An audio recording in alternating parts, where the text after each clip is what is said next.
From Brooklyn, New York, and groomed in Detroit's world famous Kronk Boxing Gym. Our next inductee won his first 26 fights, all by knockout, and captured the WBO light heavyweight world title in just his 12th fight. After defending his world title successfully 9 times, he chose to move up in weight and attempt at heavyweight to capture the big prize in boxing.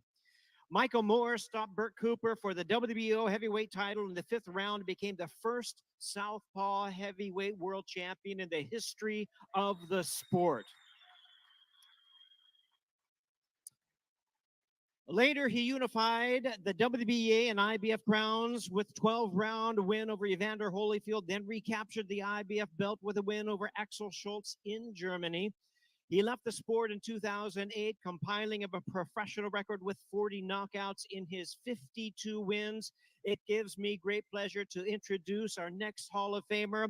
Ladies and gentlemen, from Brooklyn, New York, representing the Kronk Boxing Gym in Detroit, with a record of 52 wins, 4 losses, and 1 draw, and 40 wins coming by way of knockout. Please welcome the renowned former light heavyweight and unified heavyweight champion of the world, the 2024 Hall of Famer, Michael Moore.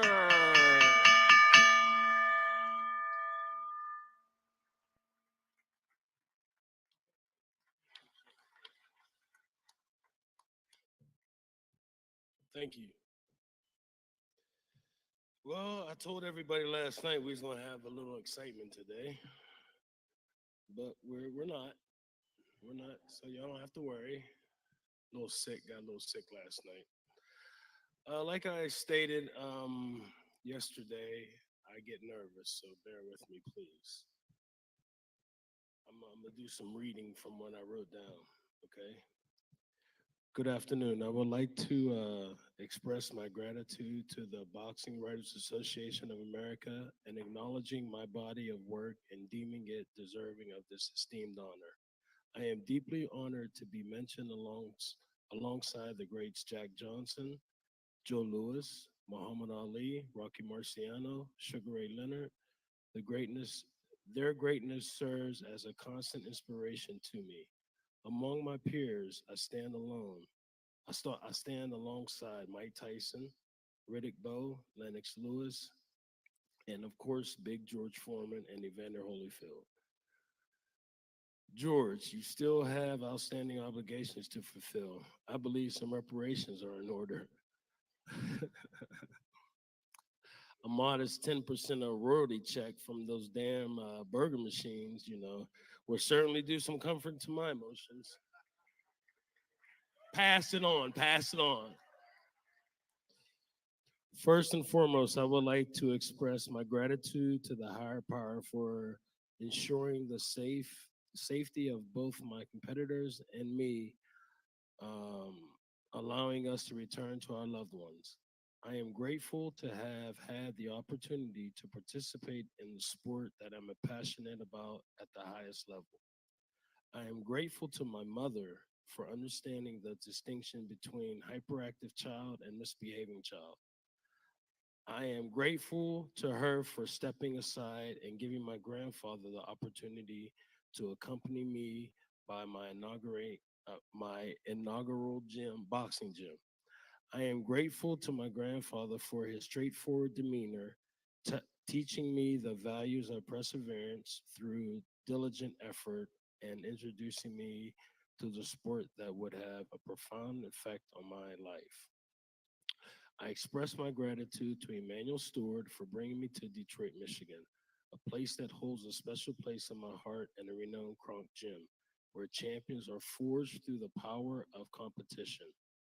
Training alongside and with legendary fighters truly brought out the best in me, especially when I had an opportunity to spar with the incredible Gerald McClellan. He was a force to be reckoned with, taking an opponent ranging from 160 to 200 pounds.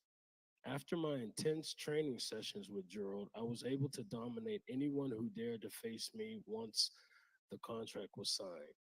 I arrived at the Kronk Gym as a young individual and I departed from Kronk as a mature individual and a victor. Although I am grateful for the opportunity to speak here today, I feel compelled to highlight the importance of addressing the welfare of boxers once their careers come to an end. It is crucial for the sanctioning bodies, boxing managers, and promoters to prioritize this matter. Competitors pour their hearts and soul into the ring, rarely able to give their full strength. The intense physical training required to prepare for a fight is unparalleled, comparable only by the demands of mixed martial arts. The toll on a fighter's body persists long after they hang up their gloves. Throughout my career, I've undergone 28 surgeries, both during and after my time in the spotlight. Unfortunately, as a result of these procedures, I have lost the ability to taste anything or to smell anything. I am just one of the many retired fighters who have been left to deal with a long list of injuries without any meaningful insurance assistance.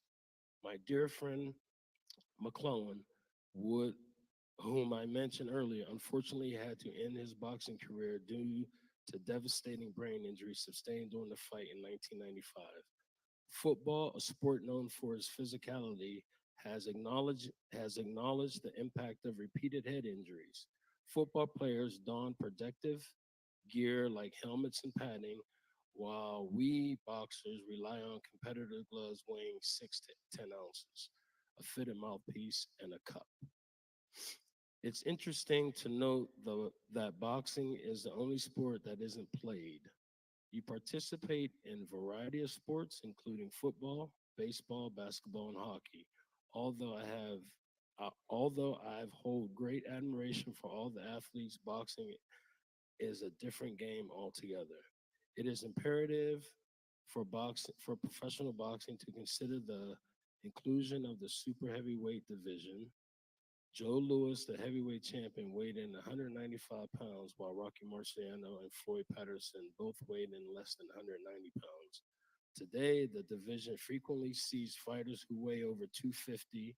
Tyson Fury weighs in at 275, while Gerald Big Baby Miller weighs in at 285. It is clear that these larger entities require separate category. According to a friend of mine, only a small percentage of individuals have the opportunity to truly excel in their chosen profession. And in even smaller percentages can proudly claim that they were once acknowledged as the very best in their field. I am grateful to address this esteemed gathering of distinguished individuals and express my appreciation for the warm reception. Thank you. P.S. Teddy, the speech you gave me on television, you yelling at me to get off the stool looked nice, almost a Rocky moment. The truth is that nothing or no one was going to get in my way to stop me from getting that strap. Looking good on television, though.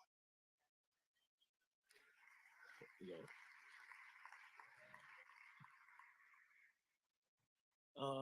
I just wanna say thank you. I never thought that I can be on this level. I've been here several times, and I never thought of myself being in a category like this.